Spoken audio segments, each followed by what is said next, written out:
ഇന്ന് നമുക്ക് പെട്ടെന്നൊരു ദോശ തയ്യാറാക്കിയാലോ. അത് നല്ല സോഫ്റ്റും ടേസ്റ്റിയുമായിട്ടുള്ള ദോശ.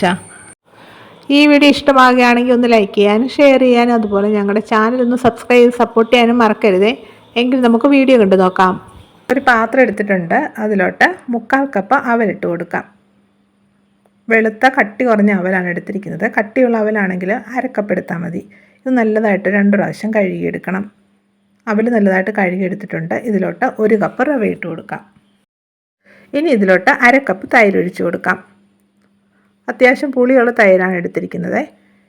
ഇനി ഇതിലോട്ട് 1 കപ്പ് വെള്ളം കൂടി ഒഴിച്ച് കൊടുക്കാം.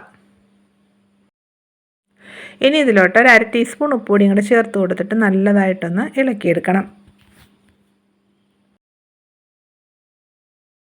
ഇതൊന്ന് കുതിർന്ന് കിട്ടാൻ വേണ്ടി ഒരു 10 മിനിറ്റ് അടച്ച് മാറ്റി വെക്കാം. ഇപ്പോൾ ഒരു 10 മിനിറ്റ് ആയിട്ടുണ്ട്. നമുക്കൊന്ന് തുറന്ന് നോക്കാം. ഇപ്പോൾ ഈ റവയും അവലും ഒക്കെ നല്ലതായിട്ട് കുതിർന്നിട്ടുണ്ട്. ഇതൊരു മിക്സഡ് ജാറിലോട്ട് മാറ്റാം.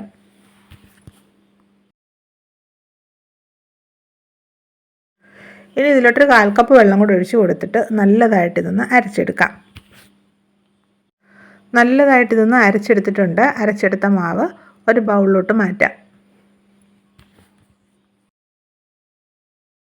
മിക്സഡ് ജാറിലോട്ട് 2 ടേബിൾ സ്പൂൺ വെള്ളം കൂടി ഒഴിച്ച് കൊടുത്തിട്ട് അതുകൂടി ഇതിലോട്ട് ചേർത്ത് കൊടുത്ത് നല്ലതായിട്ടൊന്ന് മിക്സ് ചെയ്തെടുക്കണം. ഇതേ കൺസിസ്റ്റൻസിയിലുള്ളൊരു മാവ് വേണം തയ്യാറാക്കിയെടുക്കാൻ. ഒത്തിരി അങ്ങ് ലൂസായി പോകരുത് കേട്ടോ. ഇനി ഇതിലോട്ട് നമ്മൾ ചേർത്ത് കൊടുക്കുന്ന ഈനോയാണ്. 1 ടീസ്പൂൺ ചേർത്ത് കൊടുക്കുന്നുണ്ട്. ഈ ഒരു പാക്കറ്റ് എന്ന് പറയുന്നത് 1 ടീസ്പൂൺ ഉണ്ട് കേട്ടോ.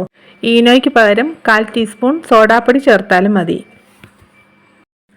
ഈ ഈന ഒന്ന് ആക്ടിവേറ്റ് ആവാൻ വേണ്ടി ഇതിൻ്റെ മുകളിലോട്ട് 1 ടേബിൾ സ്പൂൺ വെള്ളം കൂടി ഒഴിച്ച് കൊടുക്കാം. എന്നിട്ട് ഇതുണ്ടല്ലോ നന്നായിട്ടൊന്ന് മിക്സ് ചെയ്തെടുക്കണം.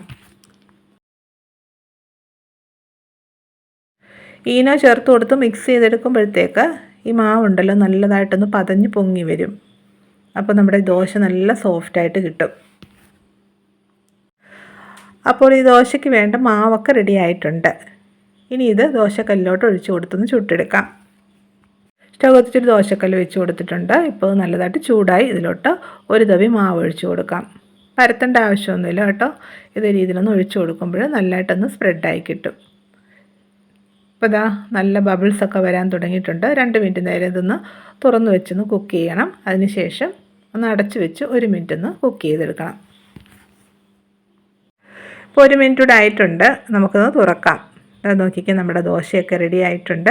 ഇത് നമുക്ക് ദോശക്കല്ലിൽ നിന്ന് മാറ്റാം. ഇതേ രീതിയിൽ ബാക്കിയുള്ള ദോശയെല്ലാം ചുട്ടെടുക്കാം.